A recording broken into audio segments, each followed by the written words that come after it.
Hi people, Chilli here, and on this episode I review the newest album by Dope Lemon called Rose Pink Cadillac. But before we do, a brief history lesson. Dope Lemon is a project by Angus Stone of Angus and Julia Stone fame. He is joined by Robin Brown of The Walking Who, as well as Elliot Hammond. So, now that's out of the way, let's check out the album.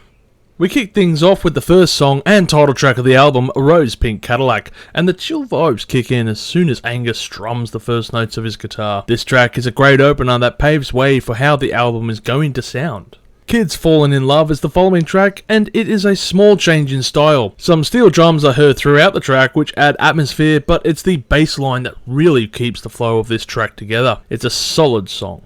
Howl With Me is up next and has some honky-tonk guitar playing, accompanied with some vocals and dispersed with heavy breathing. Ugh. The lyrics are delivered as a semi-spoken style that reminds me of Nick Cave of the 90s.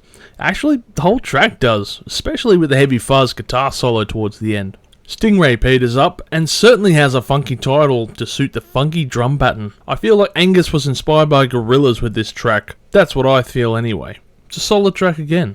Sailor's Delight is the following song, and it's an okay track. Seems to be a 6-minute love letter to whoever, and sounds like a typical mid-album track. Every Day is a Holiday featuring Winston Surfshirt is up next and has some lo-fi guitar and drum patterns laid into it. I mean, if this track didn't have any lyrics, you could mistake it for some track on the lo-fi beats to help you start a YouTube channel. But the additional vocals from Winston Surfshirt certainly add depth. You know what? If you are on holidays, play this track for sure.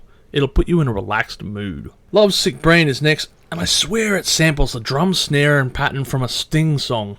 Maybe the track If I Ever Lose My Faith in You. Fuck, I love that track. I don't know. Maybe it's just my ear playing tricks on me.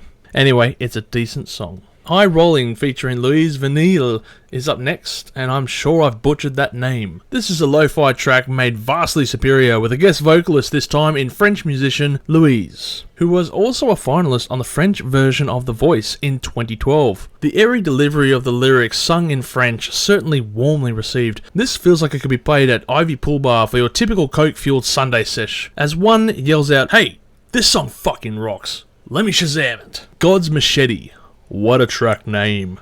You better bring the A game to follow up this track. The bass line is certainly different to the rest of the album in style and tone, and does cut through what we have come to expect thus far, so doing well at this moment. The lyrics, I've got a monster in my head, are delivered without any real sense of urgency, which is an interesting pattern. You know what? I really dig this track, and this will be one of my favourites for the album. Shadows in the Moonlight is the last track, and it is a bigger change in style than the previous songs. It has an ominous vibe throughout the song that I think is rooted in circular fifths. Also, I believe this track may have a variation or take an inspiration at least from a song by the same title by Anne Murray, albeit a little more sinister version. A very nice twist. I was introduced to this band a while ago by a friend, but I didn't really get into their style of music until later on. Needless to say, I missed an opportunity to enjoy their music at an earlier stage. Well, slipped past me once, shame on me.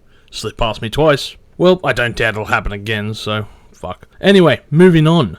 Triple J once described Dope Lemon as laid-back coastal rock. Of course they would. It's as bad as a label as yacht rock. Let's just say it's chilled indie and be done with it, seriously. Maybe lo-fi indie at best. What I am surprised is how versatile this record was. I thought I would be struggling to write how 10 Mac DeMarco clone tracks sounded different, and at which point of the album you should drop your anxiety meds to be able to fully enjoy this album on a deep dive. But no.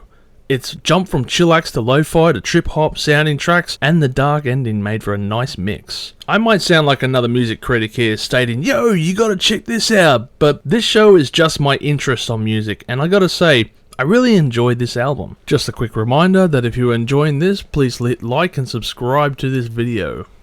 In my opinion, the album gets a score of 1 million chilies on the spicy scale. Standout tracks are the title track, Rose Pink Cadillac, Every Day is a Holiday, and God's Machete. On one final side note for the album, the Cadillac on the front was restored for the album, and people who buy this album can go into the running to win the car. And that's a really cool way to sell a CD if you ask me. Well, this is Chilli signing off on another episode of 5 Minute Reviews, and I thank you all for staying tuned for this episode. If you have enjoyed this material, please leave a like and comment below on what was your favourite song. Also, check out our socials on Instagram, Facebook and Twitter at Live Listen Erased. And as always, stay spicy.